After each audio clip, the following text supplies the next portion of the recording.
Revelation is a book of signs. We believe it literally, but there are symbols that point to a reality. In Revelation 12, we go all the way back to the fall of Satan from heaven and all the way forward to the end of the great tribulation period on the earth. Revelation 12 is one of those crucial passages that unless you understand this chapter or the principles that are written in it, you will have no real clue as to past history as well as future prophecy. We ask the question, what's next? None of it will make sense to us until we understand the principles of Revelation 12. Revelation chapter 12. The woman, the child, and the dragon. Chapter 12. Now a great sign appeared in heaven. A woman clothed with the sun, with the moon under her feet, and on her head a garland of 12 stars. Then, being with child, she cried out in labor and in pain to give birth. And another sign appeared in heaven. Behold, a great fiery red dragon, having 7 heads and 10 horns, and 7 diadems on his heads.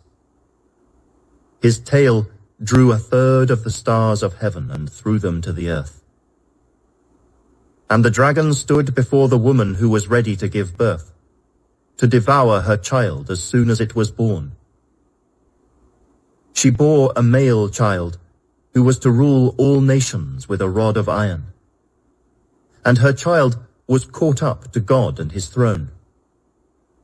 Then the woman fled into the wilderness, where she has a place prepared by God, that they should feed her there 1,260 days. Verse 1, now he says, a great sign appeared in heaven. A woman clothed with the sun, with the moon under her feet, and on her head a garland of 12 stars. Then, being with child, she cried out in labor and in pain to give birth. Note that he sees a great sign, and the word great here is the word mega. It's a mega sign.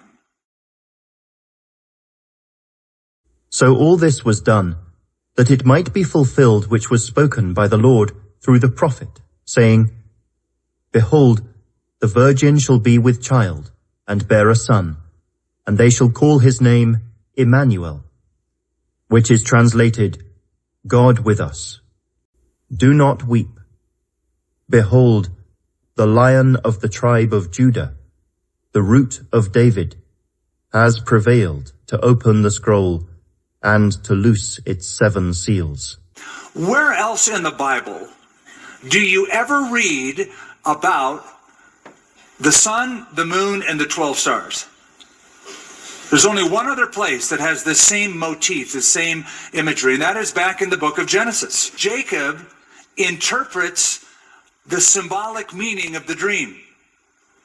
It's the key to unlocking what we're reading here in Revelation 12. In that dream that Joseph had, the sun was Jacob, the moon was Rachel, the 12 stars were the 12 sons of Jacob who would become the 12 tribes of Israel. A woman clothed with the sun and the moon and the 12 stars, we can safely say, based upon the only other time it's mentioned in the scripture, as this is a symbol of the nation of Israel. And that doesn't surprise us. Any of us who have read apocalyptic literature, whether it's Daniel or Revelation or Matthew 24, what Jesus said on that Olivet Discourse, we know that Israel as a nation plays a significant role in end-time events. This will be the position of planets and asteroids on September 19, 2023 around the constellation Virgo or Virgin. This is a small sample of asteroid names that are related to Israel. They all come together on September 19, 2023 around Virgo. In the shelter of the Most High, in the shelter of the Most High, in the shelter of the Most High God. In the shelter of the Most High, in the shelter of the Most High, in the shelter of the Most High God. He who dwells in the shelter of the Most High will rest in the shadow of the Almighty. I will say of the Lord, He is my refuge and my fortress, and my God in whom I trust. Surely He will save you from the fowler's snare, and from the deadly pestilence. He will cover you with His feathers, and underneath His wings you will find refuge, and His faithfulness is your shield and your rampart, yeah.